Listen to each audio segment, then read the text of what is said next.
그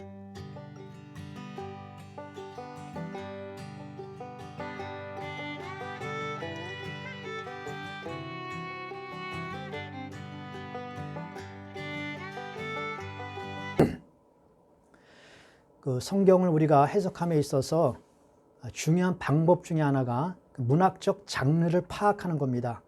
그러니까 그 성경을 기록했던 저자가 어떠한 그릇에 메시지를 담아서 전달하는가, 그 메시지를 담은 그릇에 따라서 해석하는 방법이 틀려지기 때문에 그 문학적 장르를 파악하는 것이 굉장히 중요하죠. 이런 방법 가운데 저자가 자신의 메시지를 전달하기 위해서 여행이라고 하는 그릇에다가 메시지를 담아서 전달하는 경우들이 있습니다. 영화에 보면 로드무비라는 것이죠. 로드무비.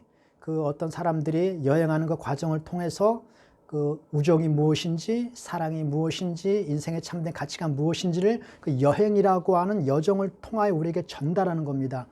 뭐 반지의 제왕, 뭐 있을까요? 오즈의 마법사, 아마 같은 그런 종류의 영화들이 거기에 해당하겠죠. 사도 바울도 자신의 사명, 자신의 비전을 이야기할 때 자신이 다녔던 여행지를 서술하는 것을 통해서 자신의 비전을 설명하는 것이 상당히 많이 있습니다. 우리가 그 사도행전을 다른 말로는 전도행전이라고 부르기도 하고 바울의 그 여행지를 기록한 바울행전이라고도 기록을 합니다. 바울의 여행 기록이 사도행전의 대부분을 차지하고 있는데 오늘 성경 말씀이 보니까 로마서를 마무리하면서 사도 바울이 자신의 꿈, 자신의 비전, 자신의 사명을 자신이 어디로 갈 것이다, 여행지를 소개하는 것을 통해서 자신에 대한 어떤 그 비전과 꿈을 발표하는 것이죠. 뭐 지금은 여행하면 어떤 여가의 의미로서 여행을 우리가 생각하죠. 그래서 취미가 무엇입니까? 라고 물어보면 나는 여행입니다 라고 얘기하는 사람들이 꽤 많이 있어요. 그러나 사도 바울 당시, 고대 근동 당시의 여행은 여가의 개념이 아닙니다. 그래서 어떤 분명한 목적이 없이 여행을 한다는 것은 꿈도 못 꾸는 것이에요. 그래서 어떤 사람이 자기 고향, 자기 도시를 떠나 여행을 한다라고 할 때는 자신의 생명과 자신의 위험을 다 감수하고 그 분명한 목표가 있기에 떠나는 것이죠. 그러지 않고는 생명을 감수해야 하는 것이기 때문에 함부로 아무나 여행을 하는 사람이 거의 없었습니다. 요새는 그 유튜버 보면은 그 여행 유튜버들이 많아요. 굉장히 많습니다. 조회수도 굉장히 많이 나와요. 그래서 막 오지로 가기도 하고 이상한 시골 같은 데 가서 그 사람들과 어울리면서 그 사람들의 문화를 설명하기도 하고. 그런데 지금이야 세상이 좋아졌으니까 다 촬영도 하고 하니까 뭐 여행 유튜버들도 꽤 재밌는지 모르겠습니다만 예전에 그렇게 오지 같은 데 들어갔다가는 골로 가는 겁니다. 그 한비아라고 하는 그 사람이 그 여행 가죠. 바람의 딸이라고 부르는 그 사람들이 막 배낭 하나 메고 뭐 인도도 가고 중동도 가서 뭐 여행하는 거 책으로 써서 그 읽으면 굉장히 감동스럽습니다. 멋있는데. 근데 그 흉내 냈다가는 큰일 나는 겁니다. 중동이나 저 인도 같은데 그런 그 외진데 들어가면 죽어도 시체도 못 찾는다고 그래요. 지금도 그러할진데 옛날에 오죽했겠습니까? 그러면 여행이라고 하는 것은 상당히 쉽지 않은 그러한 모험이다라고 하는 것을 우리가 알 수 있는데 사도 바울은 지금 자신의 여행 계획, 자신의 여행지를 소개함으로써 내가 앞으로 무엇을 할 것이다, 나의 꿈이 무엇이다, 나의 앞으로의 비전은 무엇이다 라는 것을 지금 설명하고 있는 것이죠. 로마서에도 보면 이 로마서 서두에 내가 왜 로마에 가고 싶어 하는가, 나는 로마라고 하는 도시를 정말 가고 싶어 했다라는 것을 얘기합니다. 그 로마서를 마무리하면서 다시 말하는데 내가 너희에게 가고자 그렇게 애를 썼는데 길이 막혔었다. 그 얘기를 하고 있어요. 난 할 수 있는 대로 로마에 가기를 힘쓰고 있다. 그 15장 22절에 보니까 내가 다시 너희에게 가려던 것이 여러 번 막혔다. 그런데 내가 어떻게든 너희에게로 갈 것이다. 이게 사도 바울의 강력한 의지가 담겨 있습니다. 어떻게든 내가 너희를 갈 것이고 너희로 가는 것인데 거기가 목표지가 아니라 너희에게 들렸다가 내가 사바나로 가려고 하는데 너희가 나를 그리 좀 보내다오. 그리고 내가 너희가 가기 전에 예루살렘에 들렸다 가리라. 여행지 세 개를 얘기하고 있어요. 내가 너희에게 어떻게든지 갈 거야. 근데 너희에게 가는 목적은 너희가 나를 좀 저 서바나로 좀 보내다오. 그리고 가기 전에 내가 예루살렘에 들렸다 가야 하리라. 라고 하는 여행지를 설명하는 것을 통해서, 여행지를 얘기하는 것을 통해서 사도 바울이 지금 무엇을 하길 원하는가? 사도 바울의 삶의 목표가 무엇인가라는 것을 분명히 여기에 말해주고 있는 것이죠. 첫 번째는 그가 자기가 예루살렘에 갈 것이다 라고 말을 하는데, 그 예루살렘에 가려고 하는 이유가 무엇이냐. 오늘 말씀 보니까 표면적으로는 그 예루살렘에 가난한 자들을 돕기 위해서, 이방 교회들이, 예루살렘 성도들이 지금 몹시 경제적으로 어렵다라고 하는 소식을 들었습니다. 굶는 사람도 생기고 굉장히 경제적 궁핍 때문에 고난을 당하니까 그 이방인의 교회들이, 여러 교회들이 돈을 좀 모아서 그 돈을, 그 헌금을 예루살렘 교회에 보내기 위해서. 그건 그리스도인으로서 마땅한 의무죠. 요한일서에도 보니까 너희가 형제의 궁핍함을 보고도 도와줄 마음을 먹으면 어찌 하나님의 사랑이 그 속에 거할 거보냐. 그리고 너희가 유대인을 통해서 전달된 복음, 그 영적인 것을 선물로 받았으면 육적인 것으로 갚아주는 것이 마땅한 것이 아니겠느냐라고 하는 것을 통해서 이방인들이 그 유대인들에게 헌금하는 것에 대해서 마땅히 지금 얘기를 하고, 자기가 이방인 교회의 대표로서 헌금을 걷어서 지금 예루살렘에 가려고 하는 것이죠. 그런데 단순히 그 예루살렘 교회의 가난을 돌보기 위한 헌금을 전달하기 위해서 사도 바울이 목숨을 걸 필요는 있을까? 그런 생각을 합니다. 왜냐하면 이 사도 바울이 예루살렘에 간다라고 하는 것은 목숨을 걸어야 합니다. 지금 제자들이 사도 바울을 굉장히 말리고 있습니다. 선생님, 당신 가면 죽습니다. 지금 당신이 오면 지금 죽이려고 결단하고 준비된 자들이 지금 아주 수두룩히 기다리고 있습니다. 가면 당신은 죽을 겁니다. 사도 바울도 알았어요. 내가 거기에 가면 상당한 위험에 처할 것이다. 그러니 너희가 그 악한 자들의 손으로부터 나를 좀 지켜달라고 기도해달라고 사도 바울도 알았습니다. 그런데 왜 굳이 그 예루살렘을 가려고 할까? 헌금으로 딴 사람이 전화도 되는 거 아니겠어요? 그 헌금이라는 것이 그 구제 헌금인데 그것이 꼭 죽고 사는 문제는 아니잖아요. 그런데 그가 그 헌금을 또 가려고 했단 말이죠. 물론 헌금을 보내는 것도 목적이지만 그것보다는 지금 사도 바울에 가는 목적은 이 복음의 능력이 어떤 것인가라는 것을 예루살렘 교회에 소개하고 선포할 의무가 있었다는 것이죠.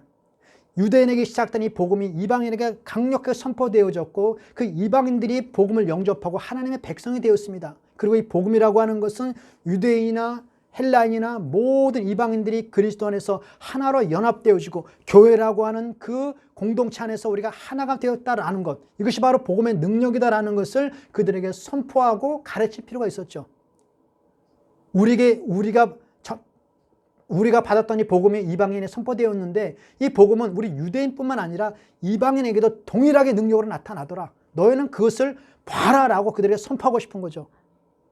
그래서 사도 바울이 그 복음, 이 로마서를 처음 기록하기 전에 이 복음이 무엇인가? 이 복음은 모든 자에게 능력을 주신, 모든 자에게 구원을 주시는 하나님의 능력이로다. 이것은 유대인에게요, 또한 헬라인에게로다.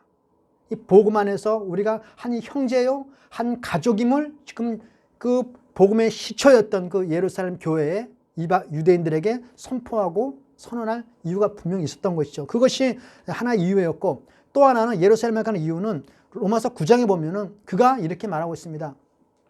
내가 비록 가서 위험에 처할지 모르겠으나, 혹시 죽을지도 모르겠으나, 만약 내가 죽음을 통해서라도 이 복음이 유대인 중에 전파되어 그 중에 몇 사람이라도 구원받는다면 나는 죽어도 좋다. 로마서 9장에 뭐라고 말하고 있냐면, 나의 형제 곧 골육 친척을 위하여 내 자신이 저주를 받아 그리스도에게서 끊어질지라도 원하는 바로다. 로마서 11장에 보니까 내 골육을 아무쪼록 식이 나게 하여 저희 중에 얼마나 더 구원을 받게 하기 위함이다. 이것을 위해서 예루살렘에 가는 것이죠. 그 예루살렘에서 복음이 시작되어지고 이방으로 전파되었지만 지금 예루살렘은 유대인들은 복음에 대해서 꽉 막혀 있습니다. 복음을 거부하는 사람이 너무 많습니다.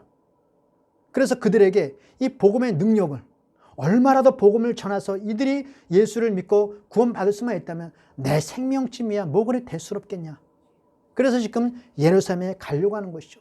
그 가운데 복음이 전파되어 다만 얼마라도 내 자신의 저주를 받아 그리스도에게서 끊어질지라도 그 가운데 얼마라도 구원을 받는다면 나는 괜찮다. 그리고 이 복음의 능력은 유대인뿐만 아니라 이방인에게도 전파되어 모두 그리스도 예수 안에서 하나로 연합되어주는 그 한 가족과 한 형제를 만들 수 있는 것이 바로 복음의 능력이다. 그리고 가나안의 예루살렘 성도들에게 그 유대인들의 사랑을 전파함을 통해서 우리가 서로 사랑하는 한 가족임을 다시 한번 확인하는 것을 통해 가르쳐주기 위하여 예루살렘에 가려고 하는 것이죠. 그리고 예루살렘에 가는 이유를 말하고 뿐만 아니라 예루살렘에 갔다가 내가 어떻게 하든지 간에 로마에 너희로 갈 것이다 라고 지금 그가 계속적으로 강조하고 있습니다. 이 일을 마치고 너희에게로 들릴 것이다 라고 로마서 15장 28절에 말하고, 사도행전 19장에는 이걸 좀 분명하게 좀 구체적으로 말하고 있어요. 어떻게 말하고 있냐면 내가 예루살렘 가기를 경영하여 가로되, 예루살렘에 가려고 막 힘쓰고 있는 겁니다. 내가 거기 갔다가 후에 로마도 보아야 하리라. 예루살렘에 가는 이유는 그가 앞에 말했고, 그럼 로마에 가는 이유는 무엇인가? 이것도 역시 크게 다르지 않습니다. 이 로마에 어떤 문제가 생겼냐면 로마에 유대인들이 있고 이방인들이 있습니다. 유대인과 이방인들 사이가 별로 좋지 않았어요. 이 역사적인 어떤 정치적 상황 때문에 그런 일들이 벌어졌는데, 유대인과 이방인들이 한 교회 안에서 신앙생활을 하다가, 그때는 주로 유대인들이 지도자급에 있었죠. 그런데 글라우디우스 황제가 유대인들을 다 추방시켰습니다. 그래서 이방인 성도만 남고 유대인들이 다 추방당했어요. 그러니까 이방인들 위주로 교회가 됐죠. 그리고 시간이 굉장히 많이 흘렀습니다. 그 글라우디우스 황제가 죽고 유대인 그리스도인들이 다시 돌아왔어요. 다시 돌아와서 보면 그때는 이미 이방인들이 거기 지도자가 되어 있었죠. 다시 들어와서 보니까 이방인들이 보기엔 유대인들이 마음에 들지 않고, 유대인들이 보기에는 이방인들이 하는 짓이 좀, 야, 이거 좀 성경과 맞지 않은 것 같은데 라고 하는 여러 가지 갈등과 여러 가지 이렇게 좀 껄끄러운 일들이 생겼단 말이죠. 그래서 교회가 위태위태하니까 다시는 그들에게 복음을 전하여 그리스도 예수 안에서 우리가 하나다, 한 형제다, 한 가족이다 라는 것을 복음을 통해 다시 한번 확인해야 할 필요가 있는 것이죠. 그 예수님께서 요한복음 17장에 보면 예수님께서 우리를 위한 기도가 있습니다. 제자들을 위한 기도요, 우리를 위한 기도요, 세상을 위한 기도. 그래서 대제사장의 기도라고 부르는 것이 요한복음 17장입니다. 요한복음 17장 예수님의 기도를 딱 세 가지로 분류가 있으며, 뭐냐? 너희는 그리스도 예수 안에서 하나가 되라. 그리스도 예수 안에서 거룩해져라. 그리스도 예수 안에서 서로 사랑하라. 이 세 가지입니다. 하나 되라, 거룩하라, 사랑하라. 왜 하나가 못 되는가? 사랑이 안 되니까. 사랑해서 너희가 서로 그리스도 안에서 하나가 되라. 이것이 세상과 구별된 교회의 모습이다. 그것은 너희가 거룩하라. 근데 지금 이 로마 교회의 그 하나됨이 지금 흔들리고 있는 것이죠. 그래서 그들이 다시 한번 그리스도 안에서 한 형제로서, 한 가족으로서 연합을 강조하기 위해 그들에게 가서 복음을 다시 한번 전해야 할 이유가 있었고, 또 하나는 가장 간단한 이유죠. 로마는 사람이 많기 때문에, 사람이 많으니까 거기 복음을 전할 것이 맞는 것이죠. 이 로마는 그 당시에 모든 길은 로마로 통한다 할 정도로 세계 문명의 중심이었습니다. 유행의 중심이요, 문화의 중심이요, 지식의 중심이요, 모든 것의 중심이 되었다는 것이죠. 그래서 그 가운데 복음이 선포되어지면 그 길을 따라 복음이 확산돼 나가는 것입니다. 복음을 전하는 것이 자신의 사명인데 여기보다 좋은 것이 어디 있겠어요. 로마라고 하는 그 지역 사람들은 이 세계관이 참 독특합니다. 보통의 사람들은, 일반 국가들은 나라를 세우고 나면 외적의 침입을 막기 위해서 제일 처음에 하는 것이 성을 쌓습니다. 우리나라도 고려시대도 성을 쌓고 조선시대도 성을 쌓고 항상 성을 쌓습니다. 그런데 이 로마라고 하는 나라는 독특하게 나라를 건설하고 나면 성을 쌓는 것이 아니라 길을 닦았어요. 사방으로 길을 냈습니다. 자신들이 힘이 있을 때는 그 길이 유용합니다만은, 나라라는 것이 언제나 힘이 있는 건 아니잖아요. 힘이 좋을 때도 있고 힘이 약할 때도 있는데, 힘이 약해지면 사방 외적의 침입 통로가 되거든요. 근데 그들은 길을 닦았습니다. 그래서 그 길을 통해서 사방 문물들이 다 로마로 들어와서 로마는 오히려 융성해졌다라는 것이 역사의 기록입니다. 제가 옛날에 봤던 소책자인데, 그 무인도에 사람들이 갇혔습니다. 사람들이 갇혔는데 저 옆에 또 섬이 하나 있는데 그 섬에서 웅성웅성하는 소리가 나요. 사람이 있는 겁니다. 그러니까 이 무인도에 있는 사람들이 회의를 합니다. 야, 저 섬에 사람이 있는데 우리가 어떻게 할까? 저 섬과 우리 섬을 연결하는 다리를 만들까? 아니면 혹시 저들이 쳐들어올지 모르니까 저들이 쳐들어오는 것을 방지하기 위하여 성을 쌓을까? 담을 만들까? 그런데 사람들이 회의를 하다가 아무리 봐도 저 소리를 들어보니까 심상치가 않아. 사람도 많은 것 같고 힘 있는 장정들 많은 것 같고, 잘못하면 우리들이 위험에 처할 수도 있고 우리의 자녀들이, 우리의 딸들이 강간을 당할 수도 있고 하니까 우리가 방지하기 위해서 담을 쌓자. 그래서 성을 쌓았다는 거예요. 성을 쌓고 나서 얼마 있다 그들이 다 굶어 죽었다는 거죠. 담을 쌓을 것인가? 길을 만들 것인가? 로마는 길을 만드는 것을 택했습니다. 그래서 1000년 동안 문화의 중심, 융성한 국가의 그 발전을 맞이한 것이죠. 진나라는 만리장성, 지금도 그 만리장성 세계유산 아닙니까? 만리장성을 쌓았는데 쌓고 나서 100년도 못 돼서 망했습니다. 로마는 그 사방으로 길을 내고 1000년 동안 융성한 그 상황을 보내게 된 것이죠. 그 로마, 그 길을 통해서 그리스도의 복음을 전하기 위하여, 한마디로 말하면 세계 복음화에 대한 불같은 열정을 위해서 로마에 가고 싶은 것이죠. 그는 복음을 위해서 태어난 사람이고 복음을 위하여 선택받은 사람이기 때문에 그렇습니다. 근데 사도 바울이 뭐라고 말하냐면 내가 로마에 갈 때에 충만한 축복을 가지고 갈 것이다. 내가 그리스도의 충만한 축복을 가지고 갈 것이다 라고 선언을 합니다. 그러니까 편지를 먼저 받았어요. 근데 사도 바울이 뭐라고 말하냐면 내가 너에게 어떻게든지 갈 거야. 내가 갈 때 그냥 가는 것이 아니라 그리스도의 충만한 축복을 가지고 갈 것이다 라고 그들에게 먼저 예고를 했습니다. 로마 사람들이 사도 바울을 기다렸겠죠. 사도 바울이 왔습니다. 야, 충만한 축복을 가지고 온다는데 도대체 뭘 가지고 왔나. 와서 보니까 희한한 일이 벌어졌습니다. 수갑 차고 포송줄에 묶여서, 그것도 오다가 광풍을 만났어요. 완전히 초췌한 모습으로 수갑 차고 포송줄을 묶여서 온 겁니다. 아니, 그리스도의 충만한 축복을 가지고 온다더니 이것이 무엇이냐. 그러나 사도 바울이 그리스도의 충만한 축복을 안 가지고 갔느냐? 아니야, 가지고 갔습니다. 비록 보기에는 굉장히 초췌한 모습이고 초라한 모습이었지만 그는 분명히 그리스도의 충만한 축복을 가지고 담대한 모습으로 자신감을 가지고 그 지역에 도착한 것이죠. 제가 어느 책을 읽었는데 그 로마의 그 초대 그 이제 황제가 그 폼페이우스, 아마 그쪽 사람인데, 그 폼페이우스가 황제가 되기 전 장군 시절에 그 예루살렘 지역을 공격했습니다. 예루살렘 지역을 공격을 하는데 예루살렘을 공격할 때에 지금으로 말하면 신무기죠. 투석기. 그 투석기에 돌을 달아가지고 이렇게 팡팡 쏘는 겁니다. 지금으로 말하면 대포입니다.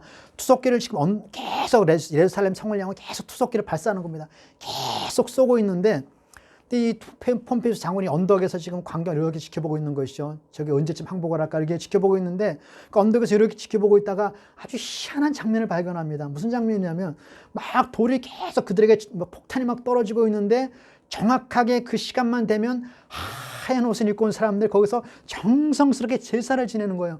저 사람들은 뭐지? 지금 이 잘못하면 돌아맞아 죽을 텐데 저 사람들이 와서 저 뭐 하는 신가?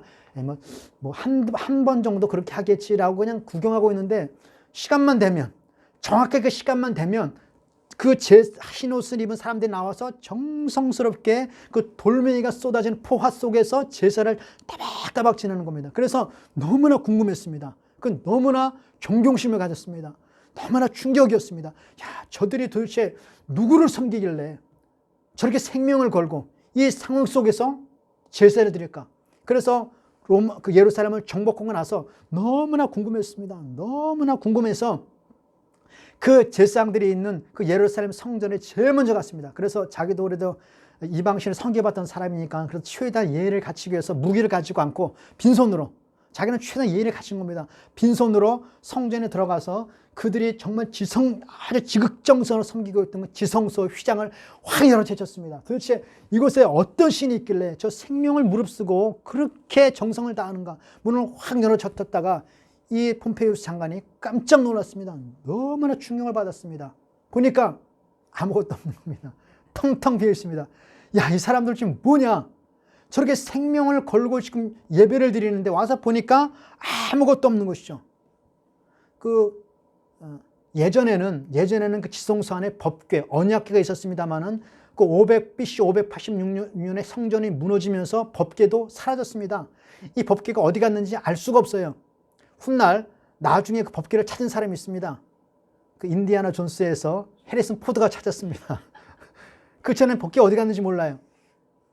그 딱 열어젖히니까 아무것도 없는 것이죠. 아마 그런 거가 비슷했을 거예요. 지금 그리스도의 충만한 축복을 가지고 오노라라고 사도 바울이 도대체 어떠한 모습으로 올까라고 사람들이 기대하고 있었는데 와서 보니까 이게 뭐 수갑차고 포송실에 묶여서 초췌한 모습으로 그가 찾아온 것이죠. 아니, 이게 무슨 그 유명하다는 그 사도야? 라고 굉장히 의아할 수도 있었지만, 그러나 그 수갑차 거지 같은 모습으로 왔다 했을지라도 그는 그리스도의 충만한 축복의 메시지를 가지고 그에게 찾아온 것이죠.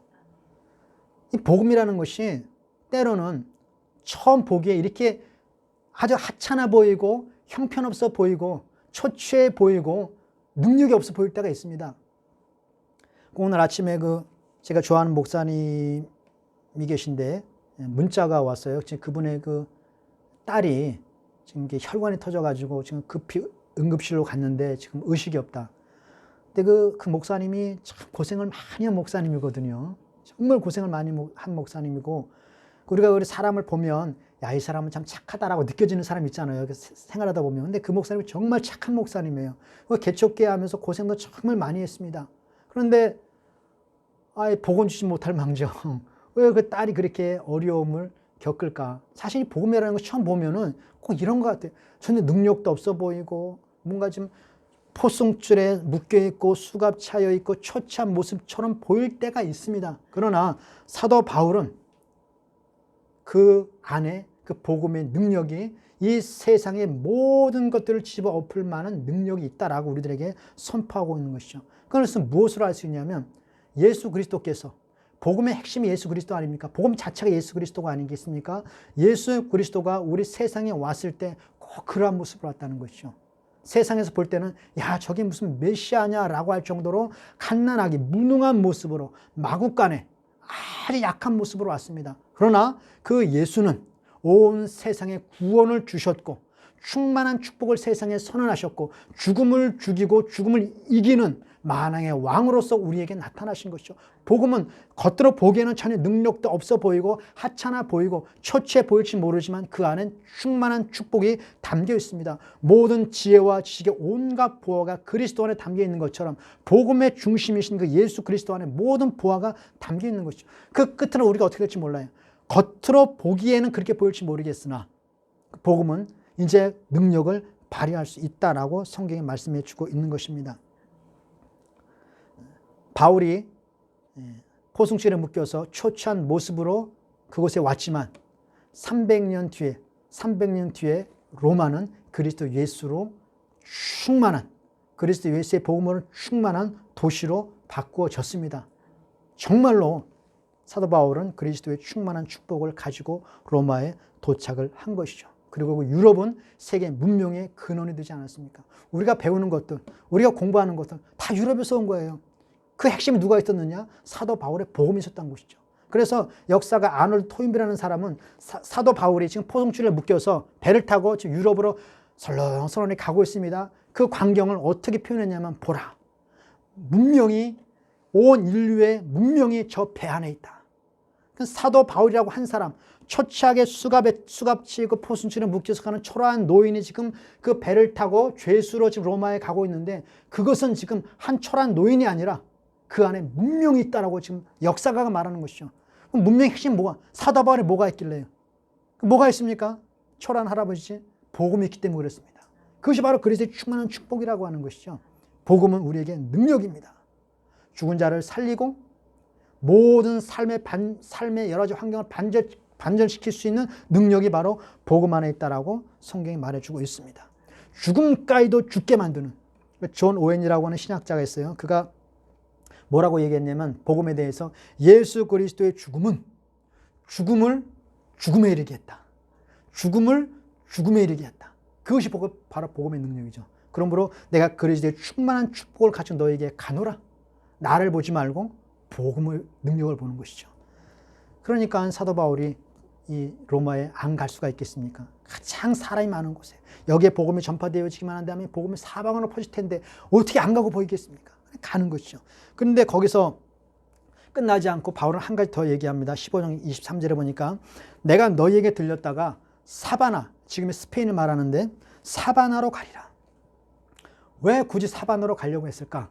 사바나는 그 당시의 세계관, 지금이야 지구가 둥글다는 것을 다 압니다만은 그 당시의 세계관은 지구가 둥글지 않습니다. 지구가 네모납니다. 그럼 그 땅 끝이 어디냐? 이 세상의 끝이 어디냐? 사바나라고 생각한 것이죠. 그래서 지금 사바나로 간다라고 하는 것은 예수님께서 나에게 주셨던 사명, 네가 땅끝까지 이르러 내 복음의 증인이 되리라 라고 하는 그 말씀을 받아서 땅끝까지 그리스도의 복음을 전해라고 하는 것이죠. 사도 바울이 자신의 사명을 뭐라고 얘기합니까? 내가 하나님의 은혜의 복음을 증거하는 것을 마치려 하면은 나의 생명을 조금도 귀한 것으로 여기지 아니하노라. 내가 복음의 일꾼이요, 복음의 사명을 받았는데 주님께서 말씀하신 지상명령, 내가 땅끝까지 가서 이 복음을 전하라. 내가 죽기 전에 땅끝까지 가서 이 주님의 명령을 내가 실천하리라. 그러니 내가 로마에 도착하면 너희가 나를 저 사바나로 좀 보내다오. 땅끝까지 이르러 주님의 증인이 되고자 하는 그 사도 바울의 뜨거운 가슴이죠. 물론 사도 바울이 그 땅끝까지 가서 복음을 전하는 것은 영혼을 구원하고자 하는 열정이겠죠. 그러나 그 영혼을 구원하고자 하는 열정도 중요하지만 사도 바울이 그토록 사랑하는 예수님, 그토록 사모하는 예수님이 언제 다시 이 땅에 오셔서 이 세상에 하나님의 나라를 완성할 것인가? 모든 민족의 복음이 증거되는 날이 오리니 그제야 끝이 오리라. 그토록 사모하는 예수님께서 다시 오셔서 이 세상을 다 완성하실 터인데 그 예수 그리스도께서 오셔서 세상을 완성하는 날, 그게 언제냐? 온 세상에 복음이 전파되는 날입니다. 그러니 그리스도께서 빨리 이 세상에 오시고자 하는, 빨리 주님을 배우고자 하는 그 주님을 사랑하는 마음이 그를 땅끝까지 가게 하는 것이죠. 복음을 전하는 목적도 있지만 내가 사랑하는 예수님을 빨리 만나고 싶다. 그 예수님께서 이 땅에 오셔서 이 세상에 그리스도의 나라가 완성되는 그 모습을 보고 싶다라고 하는 그 열망이죠. 그 사도 바울이 예수님에 대한 그 사랑을 고백하는 것을 보면 정말 가슴 절절합니다. 그 빌립보서 3장 8절에 보면 내가 예수 그리스도를 아는 지식, 이건 단순히 우리가 아는 그런 지식 차원이 아니라 그리스도와의 깊은 영적 연합을 말하는 것이죠. 내가 그리스도 예수 아는 지식이 가장 내 인생에 고상하기 때문에 그 외 모든 것들은 내가 배설물, 똥처럼 여기겠다는 것입니다. 그것이 하찮다는 것이 아니라, 세상의 모든 것이 하찮다는 것이 아니라 그리스도 예수의 그 고상한 지식에 비하면 이것은 정말 그 정도로 하찮아. 나는 그만큼 예수 그리스도가 나에게 소중해. 그리고 나의 간절한 기대와 소망은 내가 살든지 죽든지 내 몸에서 그리스도가 존귀하게 되려 함이라. 오직 예수 하나밖에 없습니다. 그 예수를 빨리 만나야 되겠는데, 만나려면 온 세상에 복음이 전파되어야 합니다. 그래야 주님이 오시니까. 그래서 내가 사바나 땅끝까지 가서 그리스도의 복음을 전하고자 하노라 라고 말하는 겁니다. 사도 바울의 삶의 목적, 삶의 비전, 삶의 가치는 자기가 어디로 갈 것인가? 나는 예루살렘으로 가리라. 예루살렘에 가서 나의 동정, 내 골육 친척을 위하여 내 자신의 저주를 받더라도 그 가운데 몇 사람이라도 구원받으면 좋겠구나. 내가 예루살렘으로 가리라. 그리고 나는 로마로 가리라. 로마는 사방으로 길이 열려있지. 그곳에 복음이 전하면 이 복음이 세상에 선포되어질 거야. 그 세상에 선포되어지는 그 예수 그리스도의 복음, 그 충만한 하나님의 복을 온 세상에 누렸으면 좋겠다라고 하는 사도 바울의 뜨거운 가슴. 그리고 나는 이 로마를 거쳐서 사바나로 갈 거야. 땅끝까지 이르러 복음을 전하라고 말씀하신 그 예수님.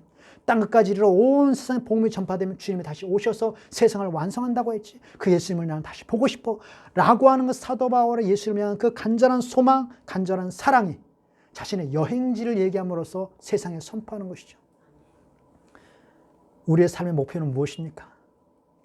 사실 우리 인생을 여행이라고 표현하지 않습니까? 어느 시인이 우리 인생은 소풍이다. 소풍이라는 것이 여행 아니겠어요? 우리가 여행을 산다면 우리 여행의 목적지는 무엇이며 여행의 목적은 무엇인가?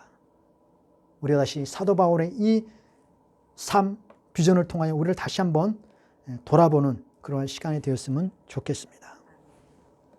나의 간절한 기대와 소망이 무엇이며 내가 사는 이유가 무엇인가? 사도 바울은 오직 예수 그리스도, 그분으로부터 우리에게 주어지는 그 복음, 예수가 온 세상에 전파되어지는 것을 바라보면서 평생을 그 기쁨으로 살았죠. 이러한 기쁨을 우리가 한번 누리면서 그 사도 바울의 뜨거운 가슴을 우리가 한번 느끼며 우리 인생을 살아갈 수 있게 되기를 바라겠습니다. 그런 은혜가 우리 가운데 있게 되길 바랍니다. 사도 바울은 이 그 복음이 너무나 귀중했기 때문에, 예수 그리스도 안에서 나오는 이 복음이 너무나 귀중했기 때문에 이것을 내가 전하지 않으면 내게 화가 있을 것이로다. 가지고 있어 혼자만 갖고 있는 것이 없는 거죠. 그 열정을 사도 바울의 이 고백을 통해서 다시 한번 경험할 수 있는 저와 여러분 되어지길 바랍니다. 기도하겠습니다.